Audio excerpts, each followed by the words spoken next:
Welcome to Wit Wire, the podcast that takes you behind the scenes to learn how to start and grow a successful podcast that makes an impact. I'm your host, Melissa Guller, and as an experienced podcaster and teacher, I knew that I wanted to help more diverse podcasters launch amazing shows. So in each episode of Wit Wire, I invite fellow podcasters and industry experts to share their best tips, resources, and strategies for podcasters of all experience levels. This episode is part of Wit Wire's 5-part spotlight series on different podcast formats. Your podcast format explains how many voices are on your show, as well as their purpose. And my goal is to spotlight each format by creating an episode in that format. Today, I'm kicking off the series with a solo episode to celebrate the solo format. And in this episode, I'll talk about the pros and cons to going solo and who this is going to be the right fit for, because it's not for everyone. From there, I'll talk about how you can mix solo episodes with other formats and how to spice things up a little to keep things exciting for both you and your listeners. As a solo podcaster, you are, obvious as it sounds, the only voice on your show. And as we talk about podcast formats, you don't have to do the same thing in every single episode because you can mix formats. I just want to get ahead of that question. So what I'm talking about today is when you go solo for an episode, just as I'm doing here. It's just you and the microphone. And most likely you're delivering prepared content, although that doesn't mean it has to be fully scripted. Like I personally choose to work from bullet points. I may write out full sentences here or there, but because I'm comfortable speaking and I've been doing this for a while, and also I know what suits my style, the bullet list is right for me. But whether you script or bullet, just choose the approach that works for you. A solo podcast mimics the feeling of attending a lecture or watching a TED Talk. And since there's only one presenter, you, it is a one-way stream of communication. Going solo can be a really great choice for educators, motivators, coaches, or sometimes investigators too. An investigator could refer to anybody who's doing research into a certain topic. Overall, if your goal is to share knowledge with a wider audience, then it could be a great fit. Another way to think about the format is to ask, does this feel like something I could get up on a stage or in a classroom to share? The classroom doesn't have to be large. Maybe you're just talking to 4 to 6 people. But when you imagine yourself in a solo format, you should feel like it's something that you could confidently communicate and hold your own in front of a group. Here's the thing though, when you podcast alone, you are the only perspective or expert on the show. And maybe obvious as this might sound, many podcasts do benefit from bringing in guests or a co-host because that invites new viewpoints into the conversation. And it does actually create a conversation between 2 actual humans instead of just the one-way knowledge transfer. We'll talk more about those other formats in my upcoming Spotlight series. But back to the question, who is this for? I would say if you want to be seen as an authority on your topic, a solo podcast can be a great fit. So I'm talking about coaches, consultants, career professionals, maybe even passionate hobbyists. Going solo really lets you showcase your expertise. So if one of your goals as a podcaster is to attract new clients or customers to your business, or to expand your influence and your authority on a topic, a solo podcast will really let you shine. One podcaster who I think does this really well is my recent guest on Wit Wire, Vicki Louise from episode 7. Vicki is an anxiety and procrastination coach, and she does short 10 to 15 minute episodes every week. And those solo episodes really let Vicki show off her incredible talents as a coach. And for a lot of listeners, after tuning in week over week and really benefiting just from the free podcast teachings alone, listeners end up paying to work with Vicki by becoming full-time clients. So to learn more about Vicki and to check out her podcast, you can visit witandwire.com/7, or you can just go to our website, witandwire.com, and search for Vicki Louise.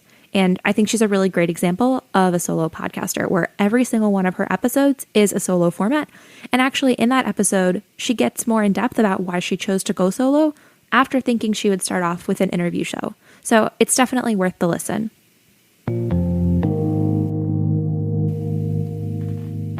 Now that we've talked a little bit about who the solo format could be a good fit for, I want to run through some of the pros and cons.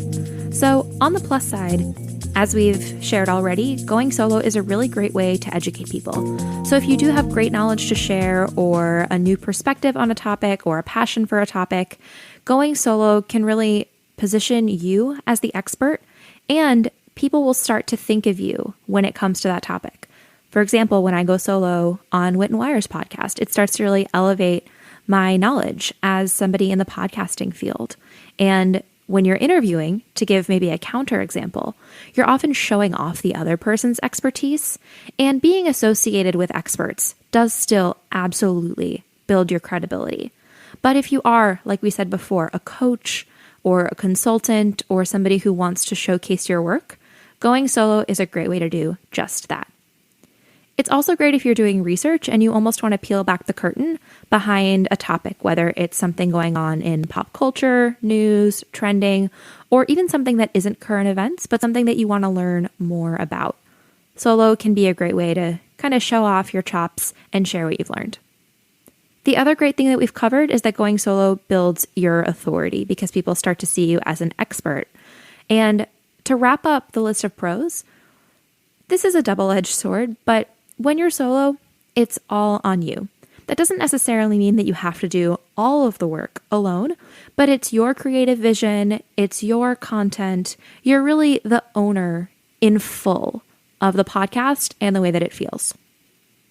On the other hand, let's talk about the cons. So a major con to the solo format is that it's only one person's perspective. There are certainly ways to represent other people's perspective. You can quote other people, or you can quote pieces of research or books. So it doesn't have to mean, oh, it's only my opinion all the time. But, it's only one voice, it's just you. And so it is only one perspective in the way that other formats bring in more than one perspective to the show. The other thing that maybe you haven't thought about yet is that it can feel really unnatural at first to talk with no audience. Going solo, honestly, it felt really odd for me at first too. We're all used to having conversations with other humans in the same room as us, or even from afar over the phone or over FaceTime. So the first time I sat down to record a solo episode, it definitely felt strange.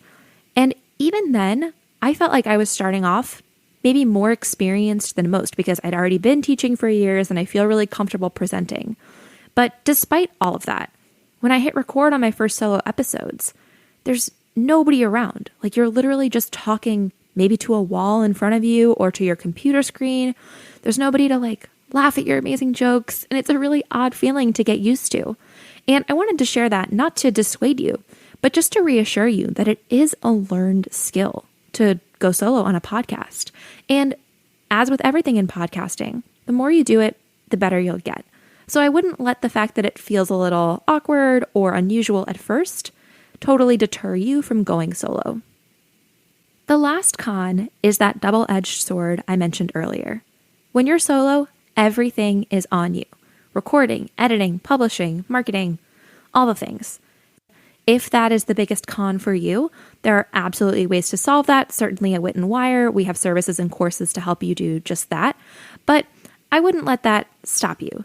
Again, I'm offering pros and cons so that you can really thoughtfully consider both sides. But going solo is a great option, and I hope that some of you are feeling excited to go solo. Here are some common FAQs I think that listeners might have about going solo. And the first is not actually about the solo format, but formats in general. The question is, can I mix and match different formats? And the answer is definitely. I think a big part of the fun in podcasting is getting to play around and to try new things. So a couple of common combos are solo plus interview or co-host plus interview. And we're going to talk about co-hosting and interviews in some of the upcoming episodes in this series, which I'm really excited about. But for today, I'll just say absolutely, you can mix formats, but I probably wouldn't mix more than the two. I think it's a great way to show off your expertise sometimes, but also bring in guests at other times. And that mixed format is actually what I do here for Wit Wire. And if something speaks to you and you want to mix two options, I would say go for it. Another question that I know a lot of my students have had about going solo is, how long should each episode be? And the very unsatisfying answer is it depends. It depends on two things: your style and who your ideal listener is. So if your ideal listener is somebody who loves to just put on their headphones and go for a 2-hour walk and tune into your podcast because they have that kind of time and maybe your podcast is informative or relaxing for them, then you can talk for 2 hours, but only if that's of interest to you. Now, on the other hand, if your ideal listener is a very busy dad, let's say, that dad maybe doesn't have more than 10 to 20 minutes to tune in. So you should keep the length on the shorter side. And it's an independent choice of whether you're solo or interviewing when you're thinking about episode length. But I do think that your style matters quite a bit. Like when I go solo, I try to keep it to like 10 to 20 minutes. On the one hand, I think that's about as long as I can talk to myself without having anybody interact with me. But I also think that that's about the length of one good lesson. And my inner teacher just kind of prefers the 10 to 15 minute sweet spot. But again, that's just totally my personal preference and my belief about my audience. So choose whatever length works for you. I would hesitate to go over an hour. That's usually my upper limit recommendation, but otherwise, totally your call. I want to talk about one more thing, and that's the power of music. In my solo episodes in particular, I usually incorporate things like music transitions, or what I love that some other podcasters do is that they'll incorporate sound bites.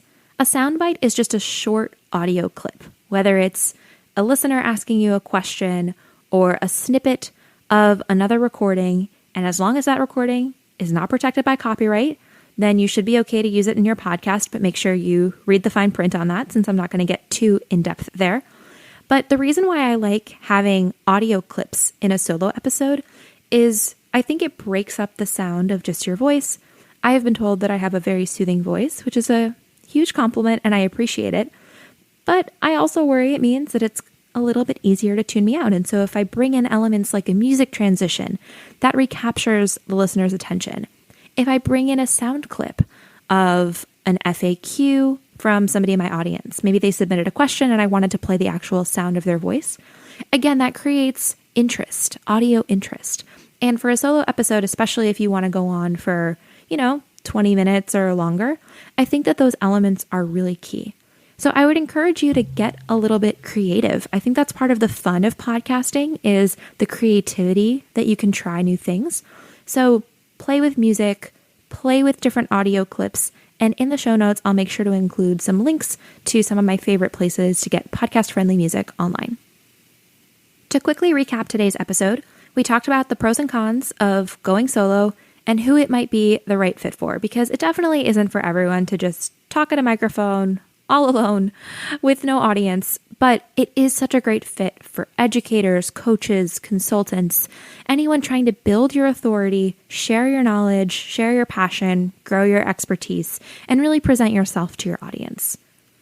We also talked about how you absolutely can mix formats. You can do solo plus another format, and how to spice things up with different audio elements like music or other sound bites to keep things exciting for both you and your listeners.